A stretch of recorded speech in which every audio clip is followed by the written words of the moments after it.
A lot of our viewers think Pat Goss should write a book, and we're sure it would be a bestseller. Until he does, we'll get by as best we can. Here he is with two more viewer letters. Pat? Extraneous noises are really annoying, John, and a lot of our viewers seem to suffer with them. Here's a good example. This is from Paul Schwartz of Santa Barbara, California. I have a 1983 Honda Accord. The problem is a ticking noise that seems to come from the base of the steering wheel shaft.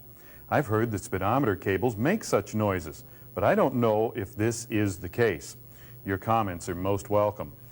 Well, whenever you have a noise that's a ticking or a clicking or even a growling or screeching noise that seems to come either from the dash or the area of the steering column, well, you've got about a 99% chance. If this noise only occurs when the car is moving, well, it is probably the speedometer cable itself. Now, speedometer cables are something that require periodic lubrication. In many cases, they have to be lubricated about once a year. It is something that you can do yourself on a lot of cars, but you have to be a semi-contortionist to do it. The reason for that is you have to get up to the back of the speedometer. Speedometer being the portion that you actually see.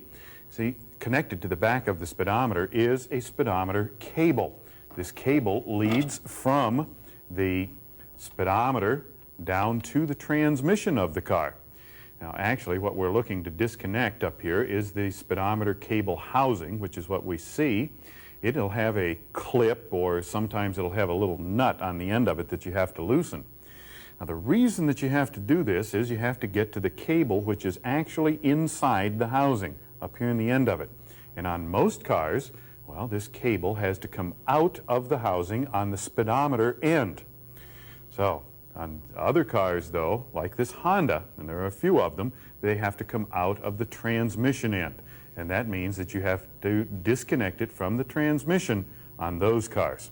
Anyway, once you get the proper end of the housing disconnected, what you do is very simple. See, there's inside cable itself. Simply pull it out of the housing, like that. Then you take a quart container of engine oil. And you take the inner cable and you put it down into the engine oil like this. Just feed it right into the can. And you let it sit in there for about 10 minutes. Now, what this does is it cleans and lubricates the cable itself.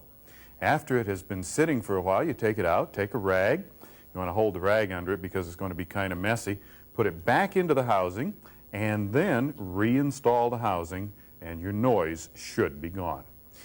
Okay, second letter. This is from Faith S. Arnold of Woodland Hills, California.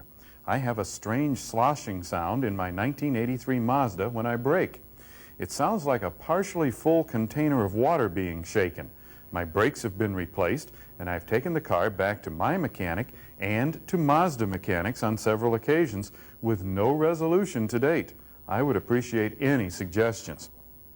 First, I don't think it has anything at all to do with the brakes on the car. What I do think is going on is that there's actually water building up in the body panels of the car.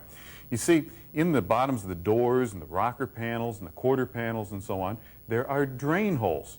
The reason for these drain holes is that as the car is subjected to rain and things like this, well, the rain will go into the top of a door around the windows, and it runs through the door and out these drain holes in the bottom. And this is what we're really looking at right here, these drain holes.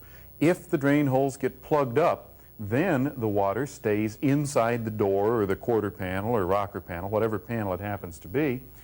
And when you hit the brakes, it sloshes around, and that's what you hear.